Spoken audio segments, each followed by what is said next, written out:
Hello guys, இன்னைக்கு நம்ம ஜங்கு கூட எஃப்எஃப் ஸ்டோர் தான் பார்க்க போகிறோம். My psycho colour husband part 8 போன பாட்டு இதோட கம்ப்ளீட் பண்ணியிருந்தானா இந்த மாதிரி மியாவுக்கு வந்து அவன் டாக்டர் வந்து சேஞ்ச் பண்ணியிருப்பான். ஏன்னா மியாவுக்கு வந்து ஜங்குக்கு மேலே ஒரு இன்ட்ரெஸ்ட் இருக்குது அப்படிங்கிறது அவனுக்கு நல்லாவே தெரியுது. ஏன்னா அவள் பச்சையாக கட்டிகிட்டு இருக்கா. ஸோ அதனால் கொஞ்சம் அவாய்ட் பண்ணுற மாதிரி பண்ணியிருந்திருப்பான். அதோட இந்த பாட்டை வந்து நான் கம்ப்ளீட் பண்ணியிருந்தேன். So let's continue the part 8. ஏன் நீங்கள் பண்ணல? இல்லை, ஒரு தங்கச்சி என்கிட்ட ரொம்ப செட்டப் பண்ணுறாளா, எனக்கு கோவமாக வருது. இந்த கோவத்தை ஃபுல்லாக நான் உங்ககிட்ட காட்டிட்டா அதான் மாற்றிட்டேன். நீ வேணா சொல்லு, உன் தங்கச்சிக்கு நானே டாக்டராக இருக்கேன். எப்படி வசதி? இல்லை, ஒன்றும் தேவையில்ல. ஆக்சுவலாக இதை நானே உங்ககிட்ட கேட்கலான் இருந்தேன். என் தங்கச்சிக்கு இந்த மாதிரி லேடி டாக்டர் போட முடியுமான்னு நீங்களே போட்டுட்டீங்க. பை த வே ரொம்ப தேங்க்ஸ் அப்படின்றா. சங்கு காய்ச்சலியமாக இருக்கிறா, தேங்க்ஸ் எல்லாம் சொல்கிறாளே அப்படின்னு. சரி, நம்ம 2 பேரும் எங்கேயும் வெளில போகலாமா? இல்லை, எனக்கு அதுக்கெலாம் இன்ட்ரெஸ்ட் இல்லை, தள்ளுங்க அப்படின்னு அவள் பாட்டுக்கு போய் வேலையை பார்த்துட்ருக்கா. சங்குக்கா இவனை எப்படா கரெக்ட் பண்ணுறது அப்படின்னு தான் இருக்குது. இருந்தாலுமே அவனுக்கு கொஞ்சம் பார்த்தா லவ் ஃபீல்லாம் வரல. இவள் எப்படி இப்படி இருக்கா, இப்படி இருக்கா? பொண்ணுங்கன்னா இப்படிலாம் இருப்பாங்களா என்ன? இவ்வளோ அட்வான்டேஜ் எடுத்து ஒரு பையன் வரான், அதுவும் நல்லா ஹேண்ட்ஸமான பையன், பணக்கார பையன். அப்படி இருந்தும் இவன் நம்மளை அவாய்ட் பண்ணிட்டு போகிறாளே. நம்மளை அவாய்ட் பண்ணுறதுக்கு ஒரு ரீசனே இல்லாமல் அவாய்ட் பண்ணுறாளே, எப்பட்றா அப்படின்னு தான் அவனுக்கு ஷாக்காக இருக்குது. அதுதான் வாங்கிட்ட அவன் கொண்டு போதே தவிர்த்து ஃபீலிங்ஸ் இருக்கான்னு அவனுக்கே தெரியாது. சும்மா அவகிட்ட விளையாண்டுக்கிட்டு இருக்கான். எங்கள் வாயினுமே தங்கச்சியை கூட்டிகிட்டு அப்படி நேராக வீட்டுக்கு தான் போயிட்டுருக்கா. போய் அவளை டியூஷன்லேயே விட்டுட்டு இவன் மறுபடியும் ஒர்க்குக்கு போயிட்டுருக்க. ஜங்குக்கெலாம் வந்து வண்டி நிப்பாட்டி அவனை பஸ் ஸ்டாண்டில் தான் நின்றுட்டுருக்கா. அவளை வழுக்க டைமா, நீ வா வந்து காரில் ஏறி உட்காரு. நான் பஸ்லேயே போய்க்கிறேன், நான் கார்லலாம் வரல. இங்கே பாரு, உங்ககிட்ட இப்போ உட்காருவியா உட்கார மாட்டியாலாம் நான் கேட்கல, என்ன உட்காருன்னு சொன்னேன். இங்கே பாருங்க, என்னால் உட்கார முடியாது, புரியுதா? நானும் உங்ககிட்ட நான் வருவேன்னு சொல்லவே இல்லையே. நீங்களாம் வந்து உட்காருன்னா உட்காந்துருவேன். என்ன, என்னால் காரில் வர முடியாது. ஓ சரி, வர முடியாதா? சரி, நீ வர வேண்டாம். நான் வேணா உன் தங்கச்சியை கூப்பிட்டு போவா? இப்போ டியூஷனில் தானே இருக்கா. அவள் டியூஷன் எங்கே இருக்குன்னு கூட எனக்கு தெரியும். நான் கூப்பிட்டா முடியாதுன்னு சொல்லவே மாட்டான். உடனே ஏறி வந்து உட்காந்துப்பா. சரி வா, நான் அவளையே கூப்பிட்டு போகிறேன். நீ தான் வேண்டான்ட்டே விடு, நான் உன்னை ஃபோர்ஸ் பண்ண வரும்ல. சரி, நானே வரேன். இல்லை வேணாம், நான் உன் தங்கச்சி கூப்பிட்டு போகிறேன். நான் தான் வரேன்னு சொல்கிறேன்ல, அவளை கூட்டிகிட்டு நீங்கள் போகிறீங்க? என்ன தானே கல்யாணம் படிக்க போகிறீங்க, நான் தானே வரணும். அது உனக்கு இப்போ தான் தெரியுதா? நாளை கழிச்சு கல்யாணம். ஏதோ இப்போ தான் தெரியுற மாதிரி பேசிகிட்டு இருக்கேன். இல்லை, எனக்கு அதெல்லாம் தெரியும், நானே வரேன். இல்லை வேண்டாம், நான் உன் தங்கச்சி கூப்பிட்டு போகிறேன். சரி, கூட்டிகிட்டு போங்க அப்படின்னு அவன் மாதிரி கோவமாக சொல்லிட்டு போய் உட்காந்துக்கிட்டா. அப்படியே சங்கு பார்க்குறான், என்ன சொல்லிட்டாளே, நான் கூப்பிட்டு போக மாட்டேன்னு சொல்கிறாளா இல்லைன்னா எப்படி சொல்கிறா அப்படின்னு புரியாமல் அவளே பார்த்துட்ருக்கா. அவளும் அதான் போன்னு சொல்லிட்டாளா, அப்படியும் பார்த்துட்டே இருக்கான் அப்படின்னு அவளும் அவனையே பார்த்துட்ருக்க. இவன் என்ன பண்ணுறான்னா, நேராக வாங்கிக்கிட்ட வந்து, இப்போ நீ மட்டும் வரலன்னு வச்சுக்கோயேன், அதுவும் உன்னையே அந்த ஒரு பையன் பார்த்துட்ருக்கான் பாரு, அவனோட கழுத்தை உடச்சி இங்கேயே சாகடிச்சிருவேன். எப்படி வசதி? வரியா இல்லையா? உங்களுக்கு கண்ணு தெரியலையா என்ன? அவன் என்னையை பார்க்கல, இதோ இந்த பொண்ணை பார்த்துட்ருக்கான். உனக்கு கண்ணு தெரியாதா இல்லையாடி? அவன் உன்னை தாண்டி பார்த்துட்ருக்கான். அப்படியா, இருங்க அந்த பையன்ட்ட போய் கேட்டுக்கிறேன் அப்படின்னு அவன் நேரம் அந்த பையன்ட்ட போய், தம்பி நீ என்னடா பார்த்துட்டு இருந்த அப்படின்னு கேட்டுட்டா. அவன் அப்படியே அவனை பார்த்ததும், ஹலோ தம்பிலாம் கூப்பிடாதீங்க, உங்களை தான் பார்த்துட்ருக்கேன். கிட்டத்தட்ட 1 மாதமாக நான் உங்களை தான் பார்த்துட்ருக்கேன். எனக்கு உங்கள் மேலே ஒரு இன்ட்ரெஸ்ட் இருக்குங்க. பேசாமல் நம்ம ஒரு டேட்டிங் பண்ணலாமா என்ன? என்ன அப்படின்ற மாதிரி வாயின் முழிச்சிட்ருக்க. ஜாங்கு உட்காந்து, இங்கே பாரு தம்பி, அக்கா என்னோட ஆள். எனக்கு அவளுக்கு நாளைக்கு கல்யாணம் ஆக போகுது. ஸோ இதுக்கு எடுத்து பார்க்குற வேலை, ஃபாலோ பண்ணுற வேலைலாம் வச்சுக்காத. ஓடி போயிரு. இதுக்கடுத்து இவ பின்னாடி நீ சுற்றுறதை பார்த்தேன்னு வச்சுக்கோயேன், நிச்சயமாக சொல்கிறேன், நீ என் கையில் தான் சாவ. நான் மிரட்டுறேனே வச்சுக்கோ. உயிர் பயத்தை உனக்கு காட்டவா அப்படின்னு அப்படியே அவர்கிட்ட க்ளோஸாக போய் கேட்கும்போது அவன் பயந்து அங்கேருந்து ஓடி போயிட்டான். வாயன் அப்படியே ஷாக் ஆகி, என்ன நீங்கள் பண்ணிகிட்ருக்கீங்க? ஏண்டி, அவன் கிட்டத்தட்ட 1 மாதமும் உன்னை ஃபாலோ பண்ணுறாங்கிறது எனக்கே தெரியும், உனக்கு தெரியாதா இத்தனை நாளா? தெரியாது. இந்த அளவுக்கு அடியா கொஞ்சம் கேர்லெஸ்ஸாக இருப்பா? அறிவு இருக்காவா எனக்கு உனக்கு ஃபஸ்ட்டு? சரி பஸ் வந்துருச்சு அப்படின்னு அவள் பாட்டுக்கு ஜங்குக்கை தள்ளி விட்டு நேக்காக பஸ்ஸில் ஏறி போயிட்டா. ஜங்குக் பார்க்குறான், நல்லா சுற்றுன்னு சுற்றி நம்மளை கோமாளி ஆக்கிட்டாளே அப்படின்னு பார்த்துட்டு, ஆனால் உனக்கு இருக்குது, நான் வச்சுருக்கேன்டி வச்சுருக்கேன் தரமாக உனக்கு வச்சுருக்கேன் சம்பவம் அப்படின்னா அவனுக்கு அறுத்துட்டு போகிறான். ஸோ இப்படியே ஒரு 2 நாள் போகுது. இன்றைக்கி தான் வாயனோட கல்யாணம். வாயன் பாட்டுக்கு பொம்மை மாதிரி உட்காந்துருக்கா. வந்தானுங்க, வெட்டிங் ட்ரெஸ்ஸை போட்டு விட்டானுங்க, மேக்கப் போட்டானுங்க, இப்போ இப்படி உட்கார வச்சுருக்கானுங்க அப்படின்னு அவள் பாட்டு உட்காந்துட்ருக்க. கேமராமேன், ஏம்மா தாயே 10 ஃபோட்டோ கிட்ட இதே போஸை தான் கொடுக்குற, கொஞ்சமாவது சிரி, வேறு ஏதாவது போஸ் கொடு. நானும் எதாவது நீ வெரைட்டியாக போஸ் கொடுப்ப எடுக்கலான்னு ஆசையாக வந்தம்மா. ஆனால் நீ அப்படியே கம் போட்டு ஒட்டி வச்ச மாதிரி அந்த சேர்லேயே இறுக்கமாக ஒட்டிகிட்டு இருக்க. உனக்கு இந்த கல்யாணத்தில் இஷ்டமா இல்லையா அப்படின்னு கேட்டுட்ருக்காங்க. அதுக்கு வான் எந்த வித பதிலும் சொல்ல. நீ என்னனாலும் பேசு, நான் இப்படி தான் பொம்மை மாதிரி உட்காந்துருப்பேன் அப்படின்ற மாதிரியே உட்காந்துருக்க. சிம்முனுக்கு அப்படியே இரிட்டேட் ஆகுது. அப்படியே நேராக வந்து ஜங்கு கிட்ட, ஏண்டா அந்த பிள்ளை ஃபோட்டோக்கு போஸ் கொடுக்க மாட்டிக்கா, ஒன்றும் கொடுக்க மாட்டிக்கா, வந்தவங்க எல்லாரும் உண்மையாகவே அந்த பொண்ணு கல்யாணத்துக்கு சம்மதம் சொன்னாலா இல்லையான்னு கேட்டுட்ருக்காங்கடா, என்னடா பண்ணுறது?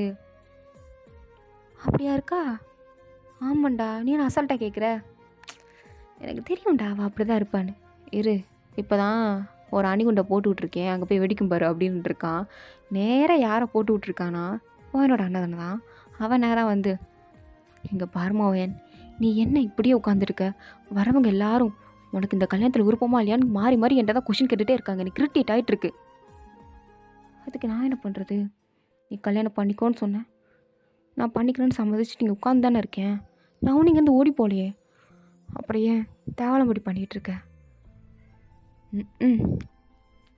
அதுக்குன்னு மூஞ்சி எப்படியா வச்சுருப்ப? இப்போ நீ மட்டும் சிரிக்கலை, சந்தோஷமாக இருக்கிற மாதிரி காட்டிக்கலாம்னு வச்சுக்கோயேன், நான் என்ன பண்ணுவேனே தெரியாது.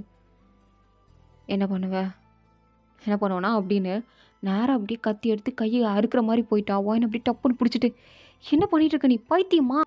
ஏன் இப்படி லூஸ் மாதிரிலாம் பண்ணிகிட்ருக்கோம்? யார் இப்படி பண்ண சொன்னா? இங்கே பாரு, நீ மட்டும் ஒழுங்கா இல்லைனா நான் இப்படி தான் பண்ணுவேன். நீ ஒழுங்காயிரு. ஒரு கல்யாண கலையை உன் மூச்சில் கொண்டு வா, அது சந்தோஷமாக இருந்தால் தான் வரும்.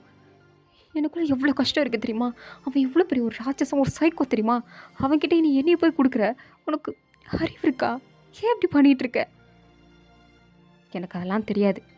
நீ சந்தோஷமாக இருக்கிறே இல்லையா அப்படின்ட்டு மறுபடியும் கையை இருக்கிற மாதிரி போக வாயனும் அழுதுகிட்டே சரி சரி அப்படின்ட்டு இருக்கா.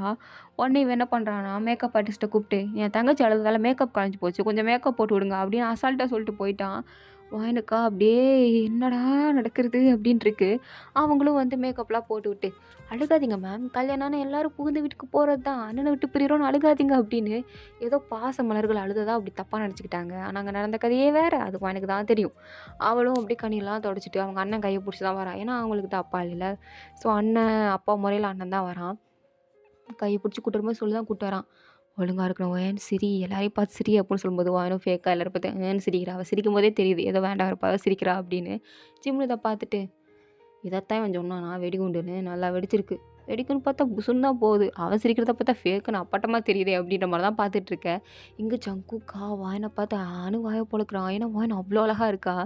ஸோ அவளையும் மறந்து பேரும் பார்த்துட்டு இருக்கும்போது ஜங்குக்கூட அண்ணன் தான், நீ பார்த்தது போதும், பிள்ளை கையை பிடி, அந்த பிள்ளை எவ்வளோ நேரம் தான் கையை நீட்டிகிட்டு இருக்க போகுது அப்படின்றான். ஜங்குக்கு அதுக்கப்புறம் தான் ஆமாம்ல அப்படின்னு வாயன் கையை வாங்கி அப்படியே ஃபாதரை பார்த்து திரும்புகிறாங்க. ஃபாதர் வழக்கம் போல் கேட்குறாரு, ஏம்மா வாயனு உனக்கு கல்யாணம் பண்ணிக்க சம்மதமா அப்படின்னு கேட்கும்போது வாயனும் எதுவுமே சொல்லாமல் அவங்க அண்ணனை பார்க்க அவங்க அண்ணனும் ப்ளீஸ் வாயன் அப்படின்னு கத்தி எடுத்து காமிச்சிட்ருக்கான். கோட்டுக்குள்ளேயே கத்தி வச்சுருப்போம் போல எடுத்து காமிச்சிட்டு இருக்கும்போது வாயன் அதை பார்த்துட்டு சம்மதம், அதையுமே இவ்வளோ மெல்ல சொல்கிற, கொஞ்சம் சந்தோஷமாக சிரிச்சிட்டே சொல்லு. இதை வேற பண்ணணுமா? சம்மதம் ஃபாதர். நல்லாயிருக்கு. ஜங்குக்கா ஏனி என்ன கல்யாணம் பண்ணிக்கிறியாப்பா? அவளை நான் என் ஒய்ஃபாக அக்செப்ட் பண்ணிக்கிறேன். சரி, அப்புறம் 2 பேரும் ரிங்கை சேஞ்ச் பண்ணிக்கோங்க அப்படின்னு சொல்லும்போது ஜங்குக்கு அப்படியே டப்புன்னு ரிங்கை போட்டு விட்டுட்டான். வாயனுமே ரிங்கை போட்டுறா. போட்டதுக்கப்புறம் ஃபாதரும் இந்த ரிஜிஸ்ட்ரேஷனில் சைன் பண்ணிக்கோங்க அப்படின்னு சொல்லும்போது 2 பேரும் சைனும் பண்ணிக்கிட்டாங்க. சரி, இந்த நிமிஷத்துலேருந்து நீங்கள் 2 பேரும் கணவன் மனைவியா ஆயிட்டீங்க. ஸோ 2 பேரும் ஹக் பண்ணிக்கோங்க, கிஸ் பண்ணிக்கோங்க அப்படின்னு சத்தமாக சொல்லிகிட்டு இருக்காரு. ஜங்குக்கோட அப்பெல்லாம் ரொம்ப சந்தோஷமாக கைத்தட்டி பண்ணுங்க அப்படின்னு பார்த்துட்ருக்காரு. ஜங்குக்கு அப்படியே வாயனை திரும்புகிறான். வாயனும் ஆமாம் இது ஏதோ புதுசாக கிஸ் பண்ணுற மாதிரி தான் அப்படின்னு அவனை அப்படியே பார்க்க ஜங்குக்கும் இந்த வாட்டி வாயனை பிடிச்சி நல்லாவே கிஸ் பண்ணி விட்டுறான். வாயன் ஆனால் எதுவுமே பண்ணல, சும்மா ஏதோ அவன் பண்ணுறானே அப்படின்னு அவன் பாட்டுக்கு நின்றுட்டுருக்கா. இருந்தாலும் அவன் கிஸ் பண்ணுறது அவளுக்கு ஒரு மாதிரி ஃபீலாக தான் செய்யுது. பட் அது எதுவும் காட்டிக்கல. ஜங்குக்கும் கிஸ் பண்ணிவிட்டு எல்லாரையும் பார்த்து சிரிக்கிறான். எல்லோரும் சிரிக்கிறாங்க.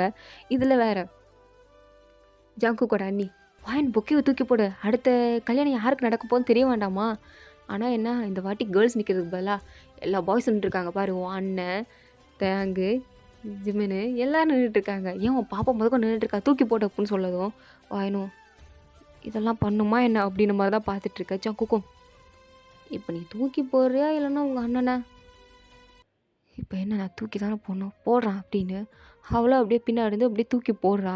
பார்த்தா அது யாரும் பிடிக்கிறானா, வானோட தங்கச்சி தான் பிடிக்கிறான்.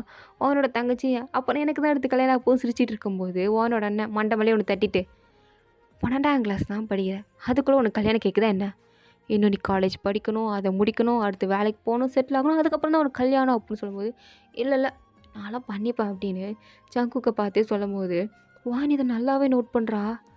என்னது மியாவுக்கு ஜங்குக் மேலே இன்ட்ரெஸ்ட் இருக்கா என்ன, அவனை பார்த்து ஒரு மாதிரி சொல்கிறாளே அப்படின்னு ஜங்குக்கை பார்த்தா ஜங்குக் ஆக்சுவலாக மியாவை பார்த்து சிரிக்கலாம், அவன் சிரிக்கிறது தேங்கை பார்த்து. ஆனால் வான் நினச்சிக்கிட்டா என்ன இவனும் நம்ம தங்கச்சியை பார்த்து சிரிக்கிறான், அப்போ இவங்க 2 பேருக்குள்ளே எதுவும் இருக்கா என்ன அப்படின்ற மாதிரி வான் அப்படியே முறைச்சி பார்த்துட்டு இருக்கும்போது அப்படியே மியா வான் பார்க்குறத பார்த்து அமைதியாக நின்றுட்டா. இப்போ தான் ஜங்குக்கும் மியாவை நோட் பண்ணுறான், இவன் நம்மளை பார்க்குறான் அப்படின்னு அவனை பார்த்துட்டு இருக்கும்போது நேராக வானை பார்க்குறான். வான் அப்படியே ஜங்குக்கை பார்த்து முறைச்சிட்டே நீங்கள் என்ன பண்ணிகிட்ருக்கீங்க, நான் ரெடி பண்ணிகிட்ருக்கேன், சிரிச்சுட்டு தானே இருக்கேன். சிரிச்சுட்டு தான் இருக்கீங்களா, இப்போ நான் பண்ணுறது சரியாக தப்பான்னு தெரியல, ஆனால் இந்த இடத்துல இது பண்ணி தான் ஆகணும் அப்படின்றா.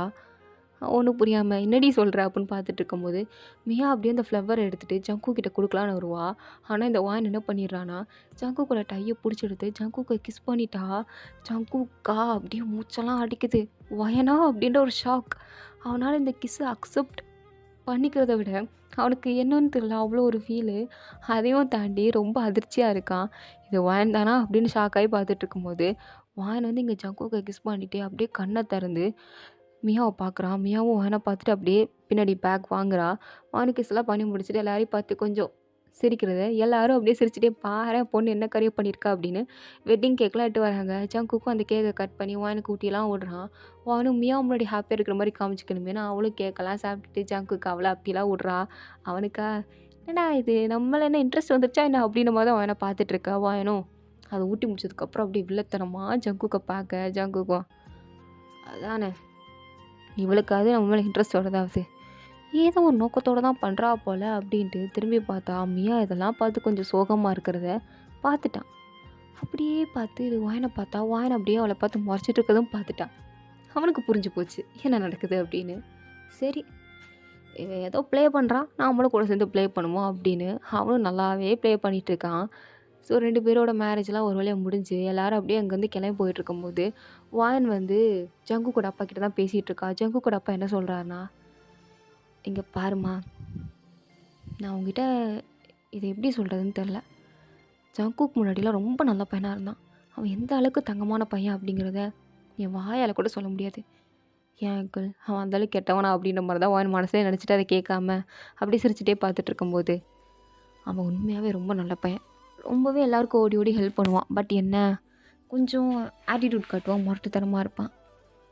ஆனால் என்றைக்கு அவள் அம்மா இறந்தாலோ அந்த சம்பவம் நடந்ததோ அதில் இருந்து தான் ஜங்குக்கு அப்படியே வேறு மாதிரி மாறினான். யாருமே எதிர்பார்க்க முடியாத அளவுக்கு ஒரு கேரக்டர் அவனுக்குள்ளே இருந்தது. அதை அப்படியே வெளியே காட்ட ஆரம்பித்தான். கொஞ்சம் எல்லாருக்கும் வினோதமாக தான் இருக்கும். நான் இப்போ சொல்கிறது உனக்கு புரியாது, ஆனால் உனக்கு புரியும். ஏன்னா ஜங்கு கொஞ்சம் அந்தளவுக்கு மேலியான பர்சன் தான், கொஞ்சம் டாக்ஸிக்காகவும் இருப்பான். ஆனால் அவன் உன்னை பிடிச்சிருக்கு அப்படின்னு சொல்கிறத என்னால் ஏற்றுக்க முடியலங்கிறத விட என்னால் அதை நம்ப முடியலை, அதுதான் உண்மை. பிகாஸ் நீ அவ்வளோ ரொம்பவே தன்மையான பொண்ணாக இருக்கம்மா, ரொம்பவே நல்ல பொண்ணாக இருக்க. சொல்லப்போனால் என் ஒய்ஃப் எப்படி இருந்தாலும் அதே மாதிரி தான் நீ இருக்க. அதனால தான் ஜங்கு உன்னை சூஸ் பண்ணியிருக்கானே என்னமோ. பட் உன்ன மாதிரி நல்ல பொண்ணு ஜங்கு கிடச்ச நினச்சி எனக்கு சந்தோஷமாக இருக்குது. இதுக்கு அடுத்தது ஜங்குக்கு நல்ல பையனாக இருக்கணும்னு நினைக்கிறேன். ஜங்குக்கு நீ தான் பத்திரமா பார்த்துக்கணும். அவன் என்ன பண்ணாலும் நீ அவனை பொறுத்துட்டு இருமா அப்படின்னு வானுக்கு ஒரு நல்ல அட்வைஸை போட்டு போகிறாரு. ஆனால் வானுக்கு இது எப்படி தோணுதுன்னா, உங்கள் பையன் என்ன பண்ணாலும் மூடிக்கிட்டு இருக்கணும். ஆனால் அது எனக்கு எப்படி ஃபீல் ஆகுது அப்படின்னு உங்களுக்கு தெரில என்ன அப்படின்ற மாதிரி பார்த்துட்டு அப்படியே வெளில வரும்போது அவங்க அண்ணன், வாயன்மா எனக்கு ரொம்ப சந்தோஷமாக இருக்குது, ஒரு வேளை எனக்கு கல்யாணம் ஆயிடுச்சு, எனக்கு நினைக்கும் போது ரொம்ப சந்தோஷமாக இருக்குது, நம்ம குடும்ப கஷ்டம் எல்லாம் தீர்ந்துரும் பாரா அப்படின்னு சொல்லும்போது வாயன் அவனை மதிக்கவே இல்லை. அப்படியே கையை தட்டி விட்டு போயிட்டே இருக்கா. அவங்க அண்ணனுக்கும் கஷ்டமாக தான் இருக்குது.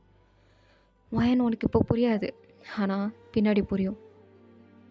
தான் அண்ணன் எனக்கு நல்லது தான் செஞ்சுருக்கான் அப்படின்னு நீ கண்டிப்பாக ஃபீல் பண்ணுவ பாரு. உண்மையாவே நான் இன்னைக்கு தான் ஒயன் உனக்கு ஒரு நல்ல காரியத்த பண்ணியிருக்கேன். சங்கு கூட கல்யாணம் பண்ணி வச்சிருக்கேன் அப்படின்னு அவன் நினச்சு சந்தோஷமா ஒயன பார்த்துட்ருக்க. மியா அப்படியே ஒரு பொறாமை, ஒரு கோவம், அப்படியே ஒயன் மேல ஒரு உட்டக்கச்ச கோவத்துல அப்படியே பார்த்துட்ருக்க. ஒயனுமே அப்படியே மியாவ திருப்பி பார்க்குறா. மியா அப்படி முறைச்சிட்டு இருக்கத பார்த்ததும், தன் தங்கச்சி இந்த அளவுக்கு முறைப்பாளா? அதுவும் இந்த ஜங்குக்காண்டி அப்படின்னு அவளால அத லைட்டா ஏத்துக்க முடில. அக்செப்ட் பண்ணிக்க முடில. அப்படியே மியாவே பார்த்துட்ருக்க. மியா அப்படியே வேகமா வந்து, "என்னக்கா? நீ மாமா கூட ரொம்ப சந்தோஷமா இருக்க போல. ஏன்? உனக்கு அப்படியா தெரியுது? ஆ? இல்ல கேட்டேன். அவ்வளோதான். ஆனா இந்த சந்தோஷம் ரொம்ப நாள் நீட்டிக்க போறதில்ல போல. ஏன் மியா? ஏன் அப்படி சொல்ற?"